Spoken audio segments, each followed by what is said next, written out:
Hi, my name is Kerry Mussington. I am 51 years old, so I've had 51 years of the world and what goes on in the world, and also knowing my history, where I've come from.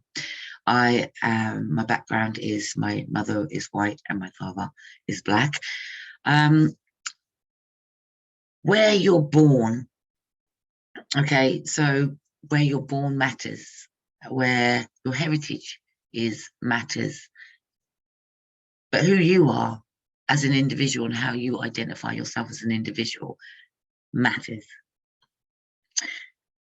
And I think for myself, I've experienced a lot of indifferences throughout the world, a lot of questions to ask what I am, what the colour of my skin is, where am I from, what have I got in me, all kinds of questions. Your hair, is it real, is it not real? And it can come from anybody of any shade of skin to ask me those questions. What do I identify myself as? And a lot of people, I feel, that try to force me in a box to identify of what they identify with. So instead of just listening to the personality and what my mind is about and what my achievements are, you are judged by the colour of your skin. You're accepted by the colour of your skin. Anyone that sits there and says, oh, I'm not racist. Yeah, we're going to take that word out for a minute in this conversation and look at the word of, I'm unsure of the colour of your skin. So I'm going to name you this. And this is the thing about names, how people have names for you. Growing up, I was called a breed, half breed. I was called half caste. I was called, even down to different countries' names. I was called an Indian. I was called a Bayesian. I've called Spanish. I've been called a lot of things because people just assume and make an assumption. So there are different names for people of my complexion. From different countries will name people of my complexion. What do I, as an individual, identify someone by the colour of their skin? Clearly, you have Caucasian, whatever, if you want to call yourself Caucasian, which is another word. It used to be white. You're black. There's never been a different word for it. So culturally, you're Indian, you're Spanish, you're whatever. People identify because they have learned to understand who that person is or where they're from just by little snippets of conversations. Suddenly I found myself in an arena where a post came in to a group, and the post was disgusting. It was about, they called the woman a coolie woman. That's a Trini word from Trinidad that call people like myself coolie, light-skinned women, lighter, red-skinned women, however you want to call it. It is just a lighter shade of complexion. And so they've adopted to give somebody like myself a name called coolie. This is the problem I have. I don't want to be called a coolie. I don't want to be called light-skinned, mixed race, whatever. I want to be called by my name and identify by my name, Kerry. The colour of my skin, what you identify it with, is a name, a nickname for it. I don't want to be a nickname for it. So when this post came up in a group, it said that people like me, are no good.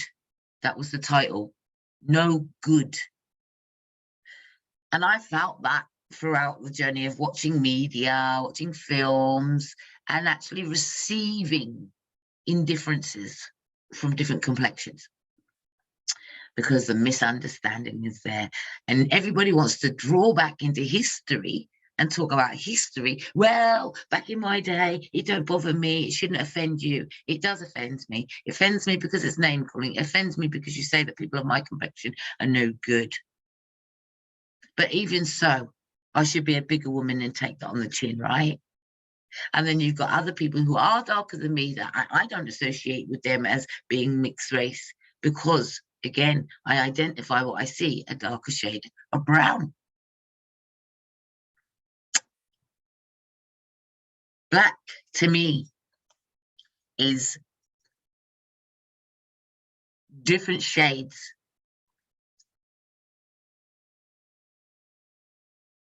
And it's up to anybody as an individual to identify how they want to identify. But my point is, yesterday, I posed to a post that was in a group, and I'm going to read that to now. So I'm going to play the video. I'm not going to put it on screen. He doesn't deserve the airtime, even though the guy is a comedian. Yes, but still, as a comedian, and comedians have a duty, active duty, not to try and discriminate. Okay? I don't care who you are. Discrimination is discrimination. You have an active duty to, yes, you can be a comedian and you can say things, but when you insult somebody and tell people of my complexion that we're no good, I will challenge that. So I'm going to play back what it says. You might not know what it says. I might have to translate to you. But it basically, the issue was there was two men. They were fighting over a woman. Her complexion was like me. The guy calls my complexion coolie. Yeah, red woman. Yeah, all right. So listen. Police officer and poster shoot one another for this red girl. And you know what? She go in and take her next man. What is it saying? It's a whole humiliating here. And fellas, why we still doing this? Why we still doing this? These two men really out here like everything Wild West and kill each other over this red girl. Why? No, obviously the younger generation lacking sense. So allow me to drop a little quote on here that changed my life. It was like this. Pussy is never yours. It's just your thing. I don't think them fellas and them think this true, you know. Because them should have lived that scenario being friends. Not going to meet Jesus and red woman again. You know servicemen don't good. You know the instructions. You know the life. So when you're so bad, you want to take two. Oh gosh, if it's all in service you want. Go buy a gynecologist. Go to church if it's all in service you want in your body. Big man thing, I tired to see this happen. Fellas, we have to think more logical than this. Watch me. I employ any young man on any song of my voice to never be so stupid that you willing to risk the entire life for the sake of a nanny. Remember, fellas, pussy is never yours. Just your tree. So I get his point. He's trying to say to women, to men, don't be fighting over women's panani, their Mary, whatever you want to call their nunu, whatever you want to call it, their vagina. You know, that's what he's trying to say. What he's trying to say when he used the terminology red woman, he posted the picture over and over again. But the subliminal message is red women are an issue. Red women like me, mixed race, identify a lighter shade of skin.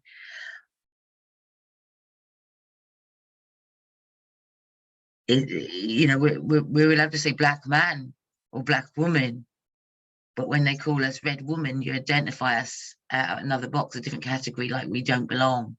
That's the thing. Why is it this woman? You could have said this woman or this black woman or this woman, but you didn't. You called her a light-skinned woman, a red-skinned woman. Isn't that different? Isn't that weird? Isn't it? I just find it fascinating, the love languages that are used. It's like me going in there and saying, this man, this black man, this black man, this black man, and black man, and no good. And that would be discriminatory. That would be horrible to hear that.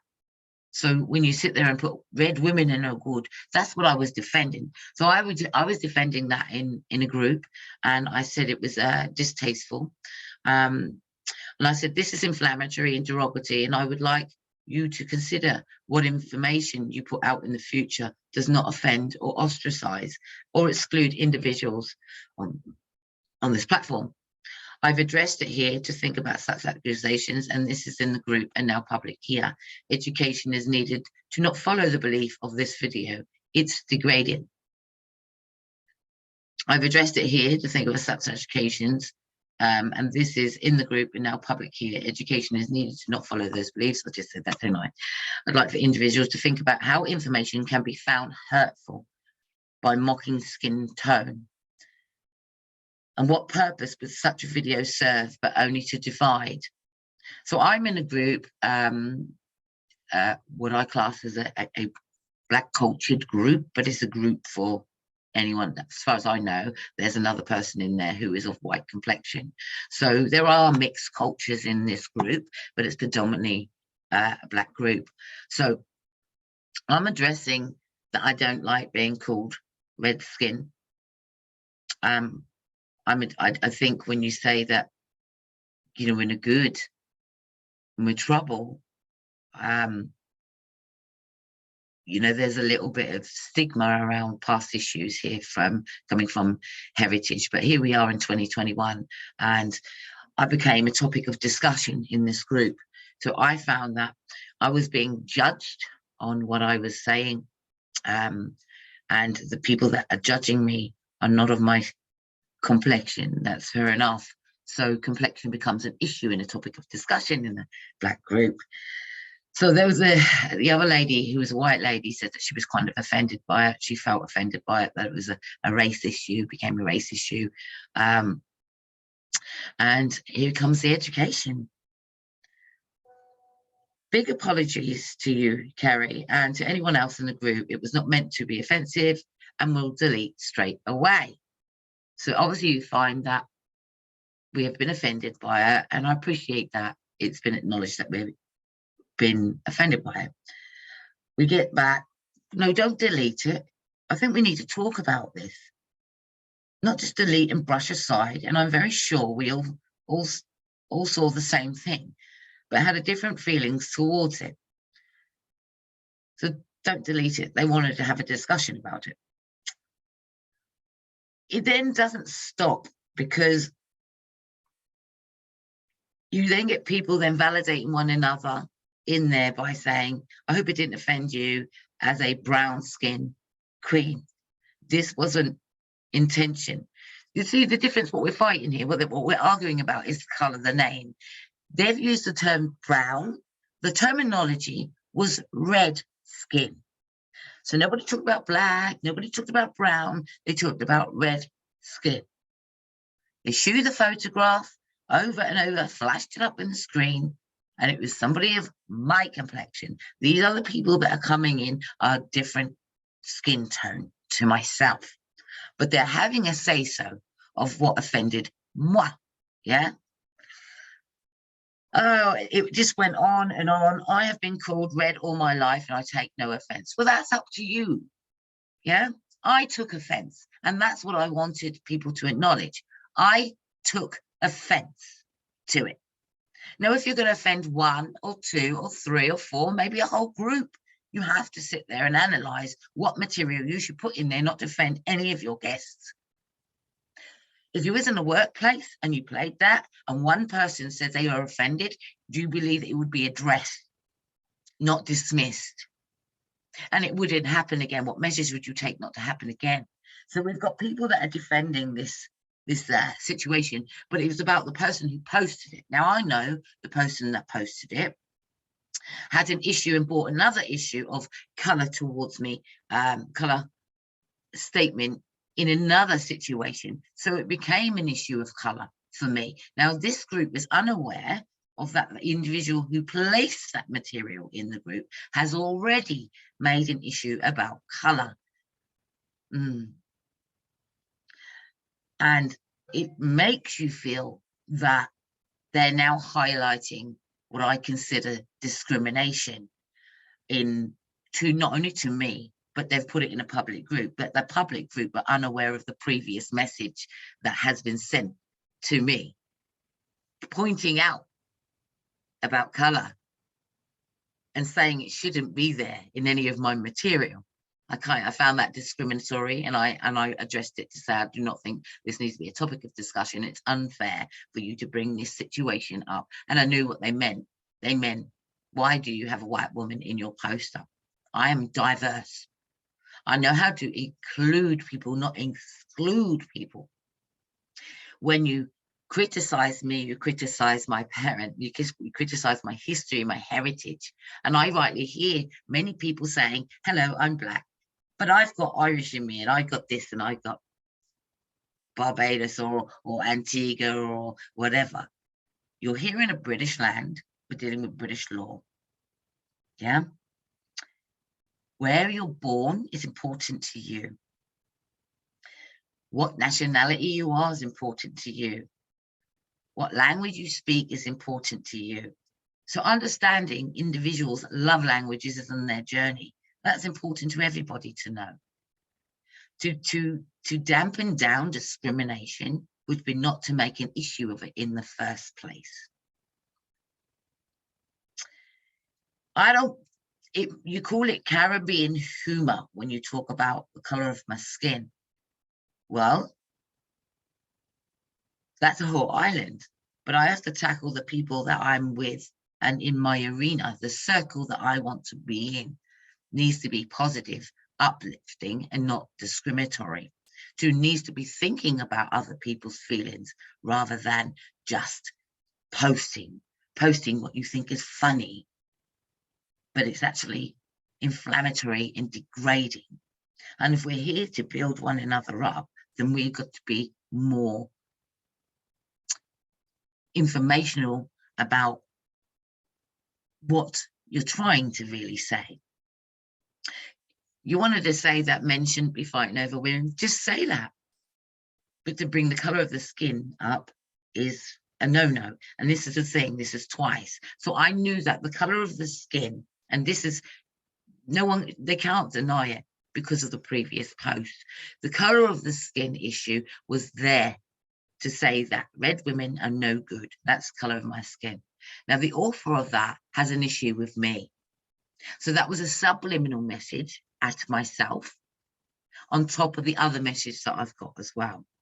So I'm now defending that. I just think it's inflammatory. Everybody's jumping on their back and protecting this one woman. They're protecting her. And these are the same people that exclude me and do not show up to any of the events that we put on anymore. Not willingly, not free, only just to make a statement. So for me, I realized that bitchiness and manipulation coming when you're in a group can be there, but the other people around it are unaware, and as you go saying, oh, she's done this and she's done that, or he's done this and he's done that, and yet you don't want to be seen going into a group to upset in a group, but the group can upset you. So you've got one or two choices, isn't it? Leave the group because you don't like the contents and you feel they are a little bit harsh and they are a bit discriminatory, and if no one's going to amend it, then that's how they feel about you, right? So or stay because you really you know that the individual, and only you know that the individual is actually doing this on purpose. You stay because they're trying to drive you out of the group, trying to push you out of the group because you don't belong.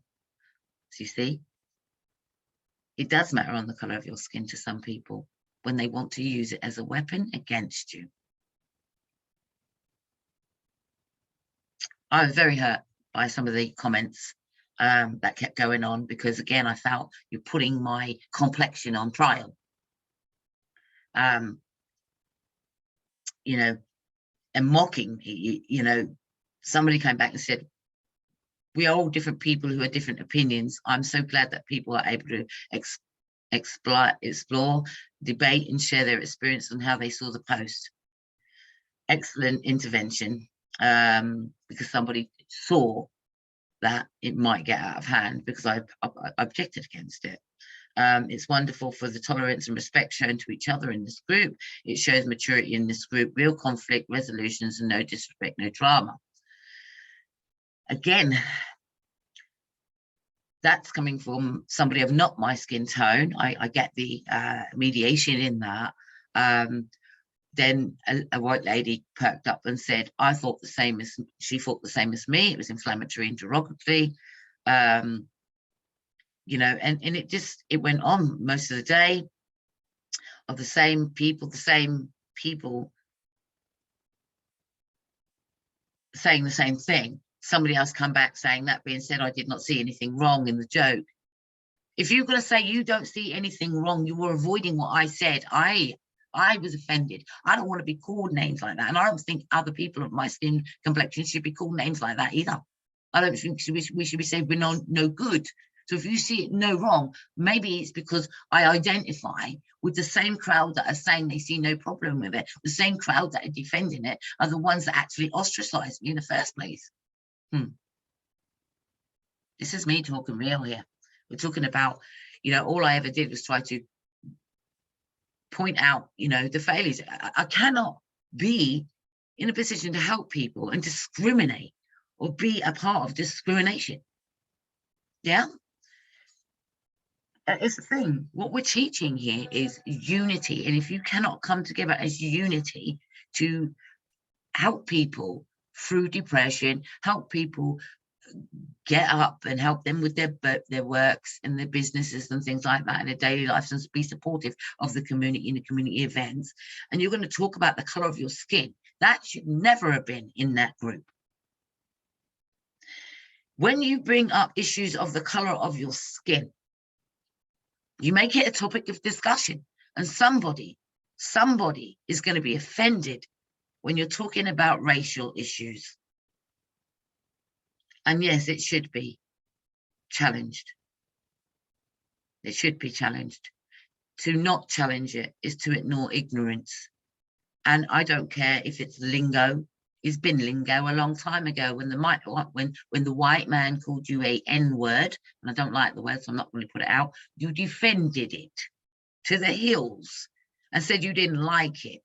So when the black men people go around calling each other the N-word, they're just carrying on a name for somebody else's sake, right? That could be used against you. So all of these names that are you talked about, when white people call people the N-word, when black people call people the other words, that they want to say, I can say in my past, have I been discriminatory? Of course I have. Of course I have. I learned that language. I learned the language growing up, but what I know now is that language hurts people. I've been on the receiving end of being discriminated, been treated indifferently because of the color of my skin. I've been accepted because of the color of my skin is different too.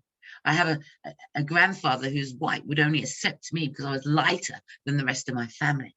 He didn't really accept me, he tolerated me. He wanted to prove to my mother, who was white, that he would accept something about her life. And then you've got on my dad's side that don't like white women, So therefore, at the end of the day, you hear so many stories. White women are no good for you. Black men are no good for you. And it's just horrible sitting in this middle, listening to two worlds fighting. Two worlds fighting for acceptance. And here I am. I accept myself. I don't need to validate or reassurance from anybody of where I fit in. I'm not here to fit in. I'm here to stand out. I'm here to make a difference to people's lives. I'm here to make a difference to my life, not tolerate bad behavior, not tolerate degrading treatment, victimization, discrimination. These are all the things that I had growing up, and I don't care who it is, what the color of your skin is. If I find it discriminatory and inflammatory and it's offended me, then I have the right to address. Can you please be mindful? But when I'm put in an arena and I am addressed on trial by text message, I call it on trial by text messaging. So they've not heard how I feel about it from my voice. They've not heard anybody else how they feel about it. It's not become a healthy debate. It's become a text message, a trial by text message of how people feel about it. And when they kept asking, how do you feel about it? People were reluctant to answer, and so rightly so. Shouldn't have been there in the first place.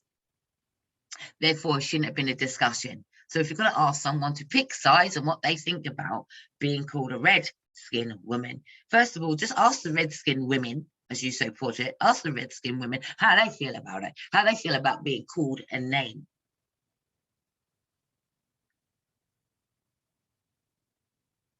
You're just saying we're not black.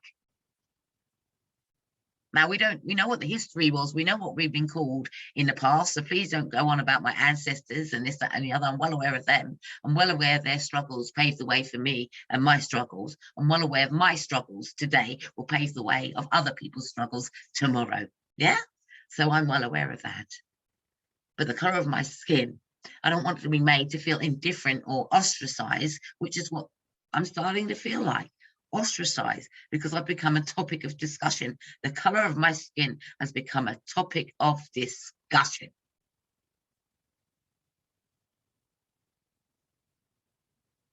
Strange being in a Black platform that promotes diversity, and yet here we are having a topic of discussion of the color of my skin, because I challenged the words of the video. Don't call us red. Don't call me red. You call yourself, if you want to be called red, you do. But those other people that I hear their stories and I hear the mixed race experience, I'm going to play that for you now, how other people feel about that. Ready to hear her. I wanted to talk to you because I feel like there's an experience that we're grappling with that is different than other people. So I, growing up, was very... just always had people ask, what are you? And as much as I tried to fit in, I always had these people reminding me of how I was different.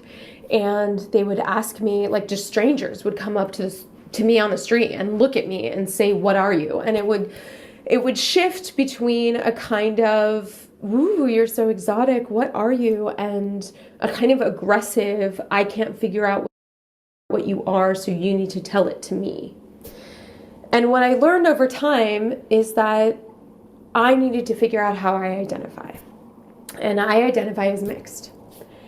And I had a really hard time growing up because I saw these mono-ethnic people, and they would talk about their experiences and blah, blah, blah, blah, blah, but I didn't feel like I saw people who looked like me and identified like me.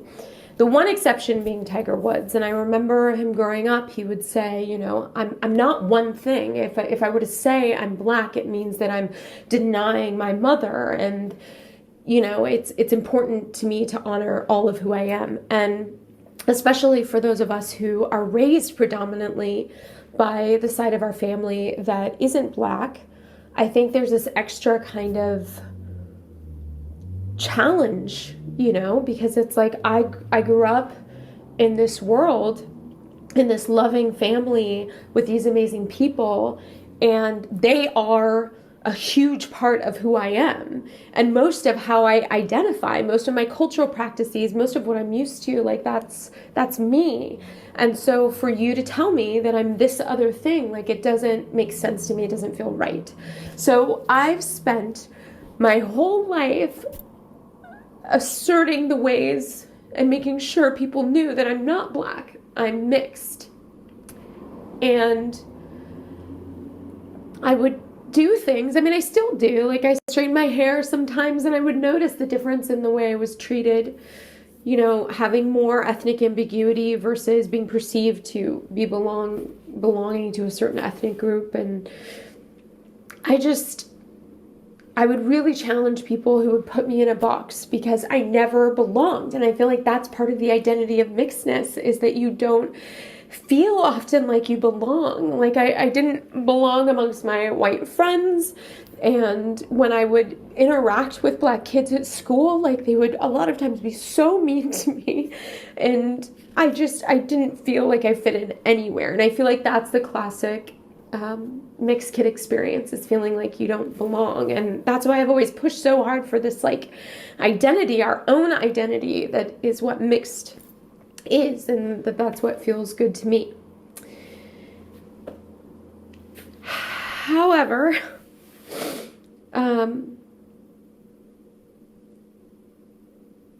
I've been thinking about that, like since what happened with George Floyd and since what's happening around the world, there's always been this internal something, and it's coming out now. And I've had like, and I don't know if you've had this, but I've had friends reach out to me and say, hey, I'm thinking about you. And what I've realized is that no matter how much I've asserted myself as being mixed, so many of them have always thought of me as Black. And it's been really hard for me to think about that and what that means, because I've never felt Black. And I've been doing a lot of research into things like white fragility and just around race and protesting and things. And I've been noticing the more I've been doing that, the more people have been tagging me like, oh, Black photographer, oh, hire this Black photographer. And it just doesn't feel like me. It doesn't feel like who I am, and it hurts me. So I've been thinking a lot about why it hurts me.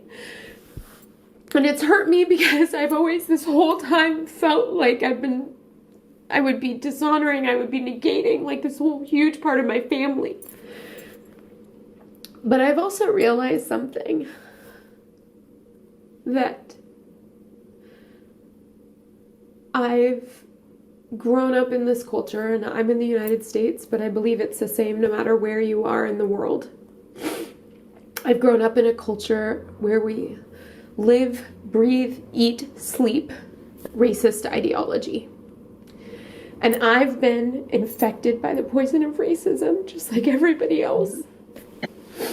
And while there is a part of me that does believe in having an identity as a mixed person, I'm also now accepting that part of that was to distance myself from Blackness, because I grew up in a culture that tells me that Blackness is wrong and it's shameful and it's not as good. And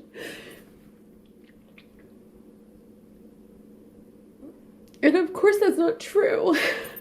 And it's not my fault that I grew up in a culture that told me these things. But it's been impacting my behavior. And I've had to realize that I have racism that lives in me, just like everyone else. And this was one of the ways it's been coming out. And I've always thought about, people who have said, yeah, you're Black, you need to own it, you're Black. And I've always thought about where that comes from. And it comes from this one drop rule, right? Which was meant to have an excuse to torture more people, because as people started mixing, they either became closer to whiteness or they became people that you had the right lawfully to control. And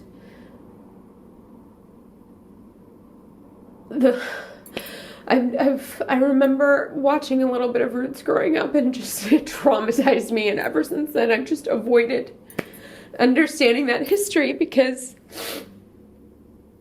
it just felt too scary to look at. Because the truth is, me, probably you, my cousins who have white skin, straight hair, and green eyes, because we share ancestors who are Black, we would have been tortured just like everybody else. And that's a really hard thing to realize when you grow up in a culture that has taught you subconsciously that because you're closer to whiteness, you're not like that. And that's the truth. And I don't want to be racist. I don't think anybody wants to be racist. And so I think the responsibility is seeing it and owning it and trying to change it. And what I've come to learn in the last few days is that Blackness is an umbrella. Mm-hmm. And it includes experiences from people all over the world. people who've grown up in different experiences in the continent of Africa, people who have grown up in different experiences in the United States, the Afro-Latinos in Central and South America, people all over the world, indigenous peoples all over the world. Like, it's blackness is an umbrella that has room for people like us. And it's important right now. I mean, I guess it's always been important, but I'm realizing that right now it's really important to own that and to sit under that umbrella, because the more we come together and the more we support each other, the more change that can happen. And there's power in me saying, yes, I'm mixed and I'm black. I'm black.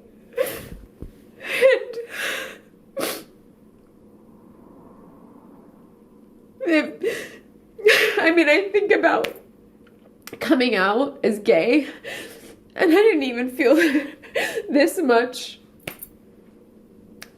with it. I just came out and I had a party for myself and I feel great.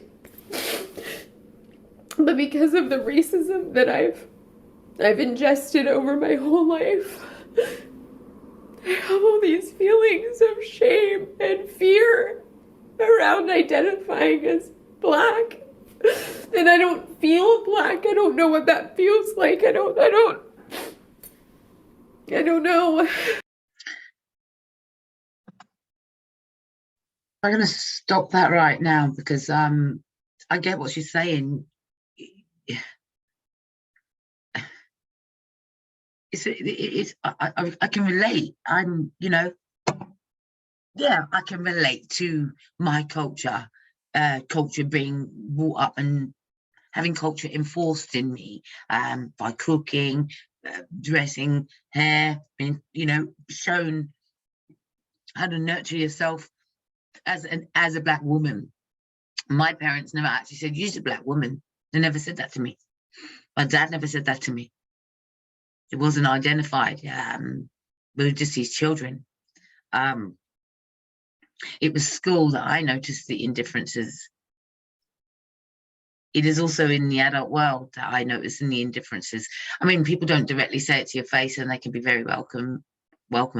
It just depends on what arena that you're in, and how someone's brought up, and what their belief is, and what somebody's reinforced on them to how they treat you today as a person. Totally relate to the woman. She says she's not black. I have black heritage. I am not white because I don't look white. And it goes by your looks, yeah? So even though we have heritage, we're going by the looks. Hence why you've got the different, as I started at the beginning of this, where people will call you red skin, light skin, half-breed, mixed race, all of these things. But it's how we as individuals identify ourselves. I am mixed race of culture. I identify my father's history, the ancestors. I identify my mother's history and them ancestors. And those stories, that yin and yang world, the white world and the black world, the suffering is great to many. When people are following rules and following what it is to be white, and that you shouldn't sell yourself out, etc., and go with the black man. I read something earlier. White women were written to that they must not interact with coloured. They called the word coloured. You see, the word changes all day long to what lightens the language being spoken. So coloured people, look at the different names. So does coloured make it better? Because then it doesn't identify any race at all. It just identifies colour, right? Colour. Coloured. That's a good one, isn't it? Blue eyes, brown hair, black eyes. Well, yeah, multicolour, full of shades, and inside we bleed all the same, don't we? So, yes, that woman would have been terrified, just like perhaps I'm not terrified. I don't really worry about what other people think of me any longer, because they don't pay my bills. They don't get me up in the morning. They don't encourage me or inspire me, do they? If I'm not in there, if it's not in my reach, it becomes a technical, digital world. So unless I'm having human interaction and I'm shown that indifferences, then I can make my mind up at how they feel about life, because they're projecting it on you. So how I feel about being mixed race is pretty much what that woman felt like. I've had years of being discriminated, people not understanding, people asking questions, and people treating me differently when it suits. And they only do it when there's an argument. Those people accept you. Yeah, you're one. You one. Yeah, yeah, yeah. You're a sister. You know, that's to put you under the umbrella, as the woman was saying. And you have so many people telling you how you should feel, how you should look, and so many things chucked out at you. But did anybody ever stop to ask how we feel?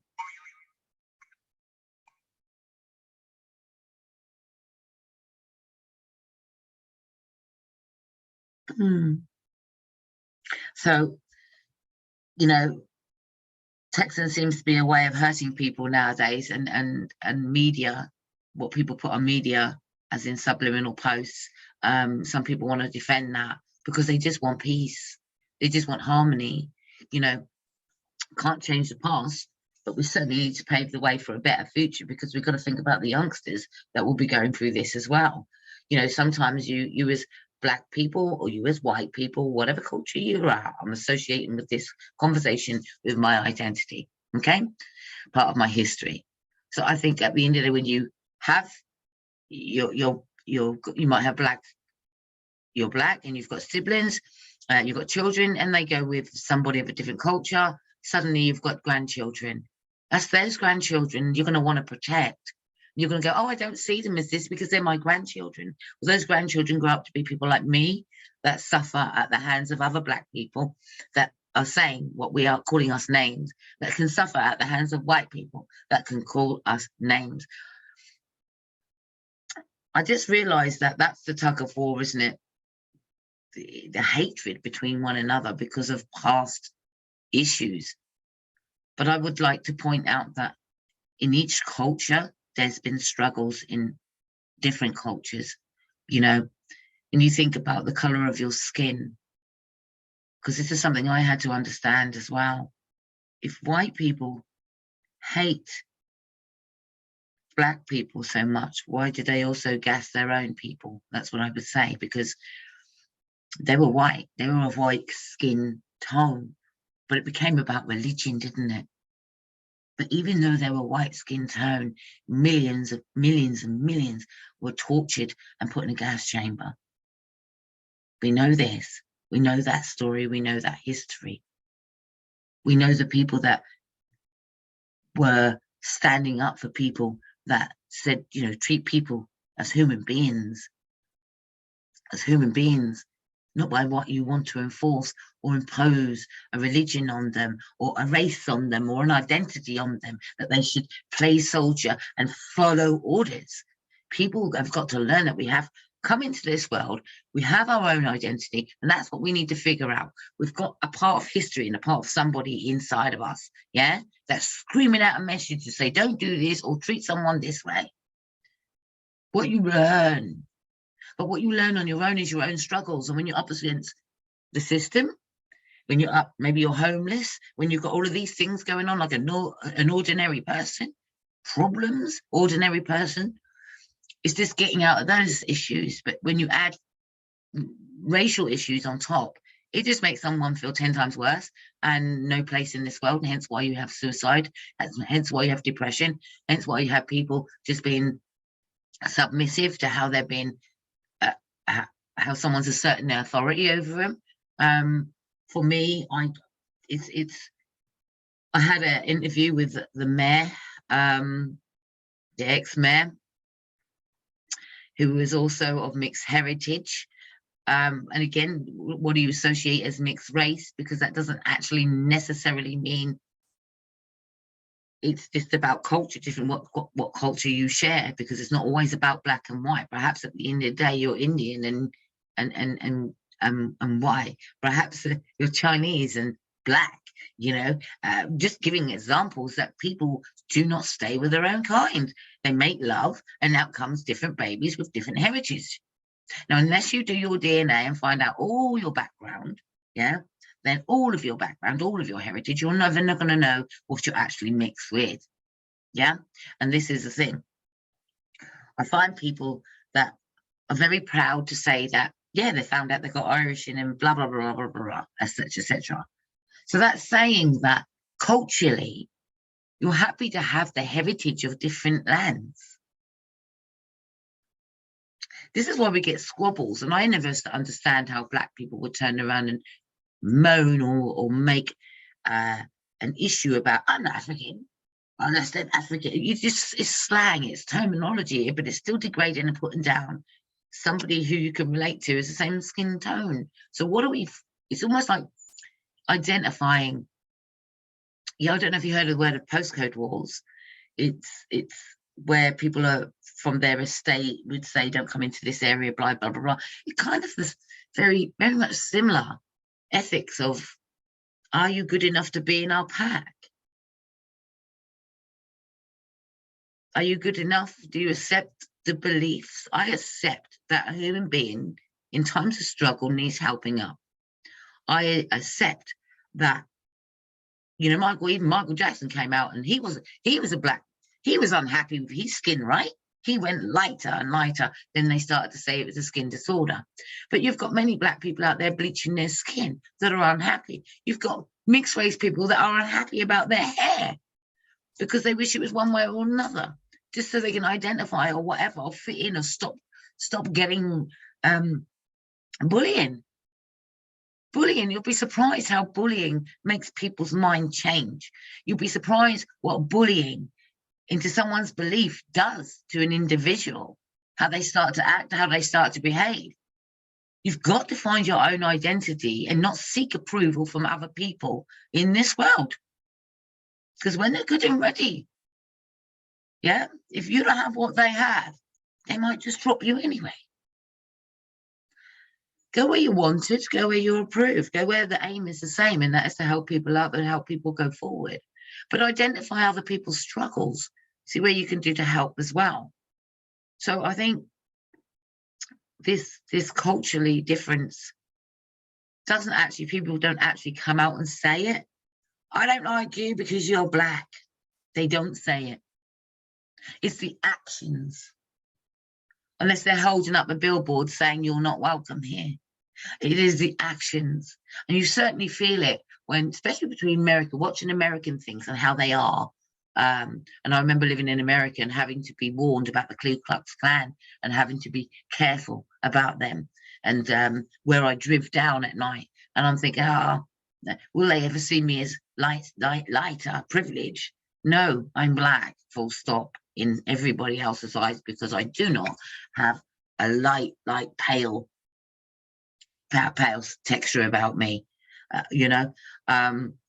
In my eyes, I identified as mixed race. And I have had people say to me, you don't understand what it's like being black. How can you? Well, hold on a minute.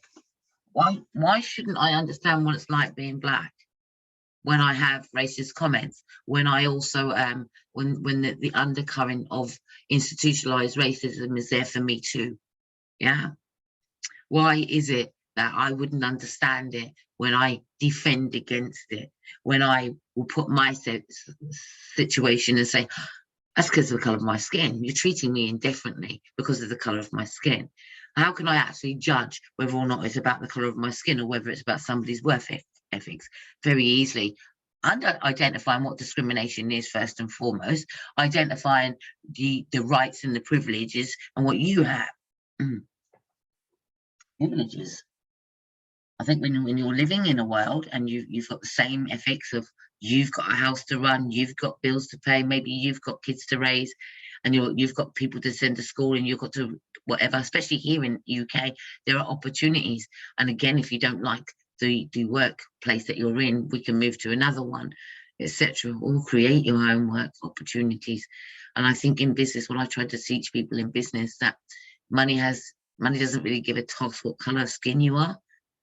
It doesn't care. It just wants your money. So this is why people create their businesses. But if we're going to sit there and segregate and say, I mean, black-owned business, where do I fit in? Should I start saying I'm a mixed race-owned business?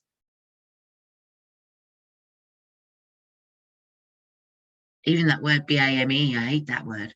So I renamed it beautiful, amazing, motivated entrepreneurs. Because I don't go around saying white-owned shops.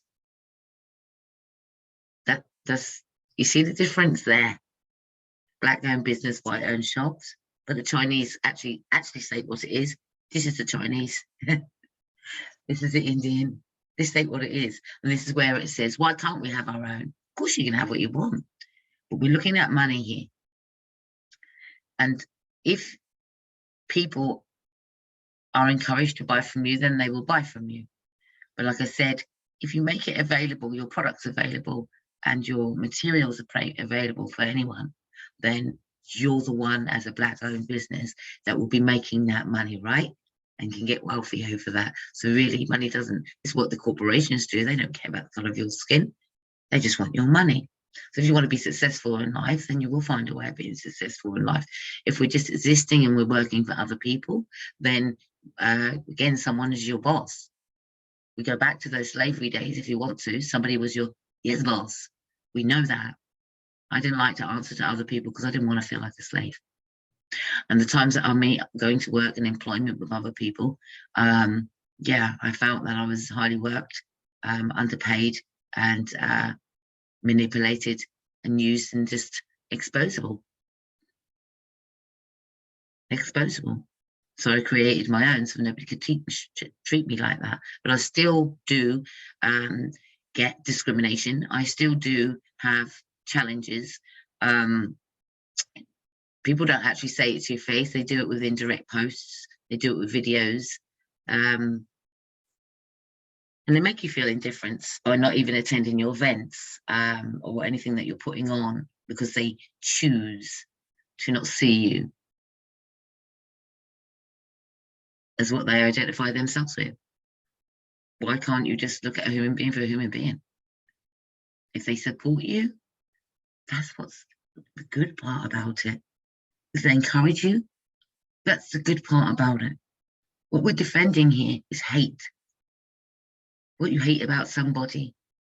And you can't hate the whole world. But like I said, you've got to look out for those grandchildren now and your own children that may be getting into different relationships. You can't be seen to be controlling doing arranged marriages now, because that, again, is another situation there, isn't it? I look into different people's cultures and how they are and what's considered as outcast and inclusive or excluded. And I understand that each culture has its own struggles. Every culture has its own struggles. There's always somebody out there that thinks they can do better and be better than you. But I think when we're dealing with being in the same arena as people that are of different ethnicities, different backgrounds, then we need to be considerate of the information that is put out there. Such words of how do you feel you want to be called? Do you think it's right to go around calling people names or what you identify them as? And as I said, red skin, mixed race. I don't mind the term mixed race. But if you're speaking to me, I want to be known as my name. Who is she? What's she about? What does she do for the community? That's what I want. What example is she setting? And when I speak to you, when people say, I don't see colour, perhaps you don't at the beginning because what you're doing is investing in the conversation. But when you're sure to be angry, I can hear it now, how many people use that, the colour against them, even in their own house, behind closed doors. They will use the only weapon to turn around and discredit somebody from their own mouth. I've done it myself. That this just means I can sit there and say, bloody white people, bloody black people, bloody mixed race people. I could do all of those things. I've done it in my past.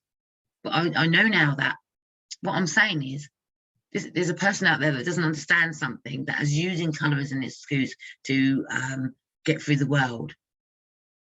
And I feel that we use anger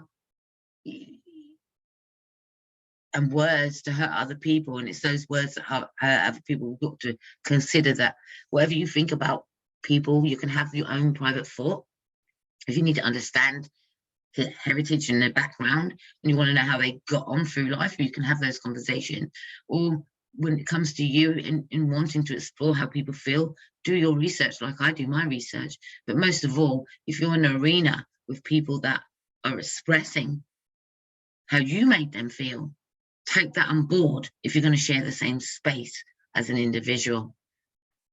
Or do what other people do, switch off the crap that's negative, you know? So one love, isn't that what Bob Marley taught? One love. If it is a race thing and it's about stick to your own, then be careful of the products that you buy too, where they're made from. Because all these Sonys and the technologies, they certainly weren't owned by whoever you want to. Do your research. If you're going to make it about colour, then do your research. You can't choose as and when to switch off different cultures, can you? Preach peace,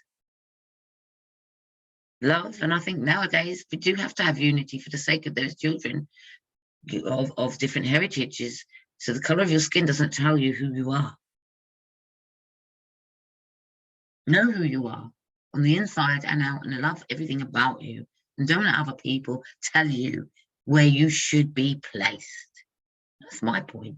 No, that's that woman's point. But I accept